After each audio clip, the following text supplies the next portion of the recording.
La première compagnie aérienne du Nigeria, Arik Air, a annoncé la suspension temporaire de tous ses vols, arguant d'un retard dans le renouvellement de son dossier d'assurance. Un retard dû à l'option d'Arik Air de changer de compagnie d'assurance. Cette interruption pourrait durer plusieurs jours jusqu'à ce que la Commission nationale d'assurance approuve le renouvellement de son assurance.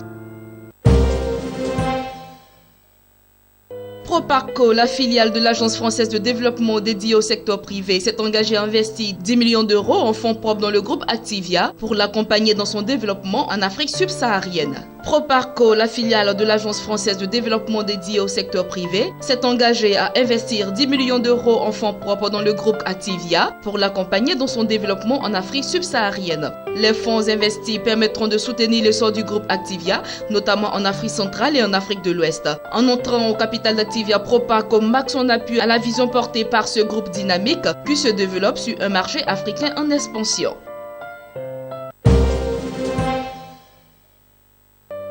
Le déficit budgétaire du Ghana devrait connaître un repli de 4,9% du PIB cette année, contre une projection initiale de 5,3%. Le PIB devrait également croître de plus de 8% l'année prochaine, comparativement à une hausse attendue de 4,1% cette année. Le ralentissement de l'économie de ce pays de l'Afrique de l'Ouest est dû à la baisse des prix mondiaux de ses produits d'exportation que sont l'or, le pétrole et le cacao. Le niveau de la dette d'Accra est tellement élevé qu'il a dû recourir à un prêt de 918 millions de dollars en 2013 auprès du Fonds monétaire international FMI pour rétablir son équilibre budgétaire. Il a également émis plusieurs rebonds dont le dernier en date est de 750 millions de dollars.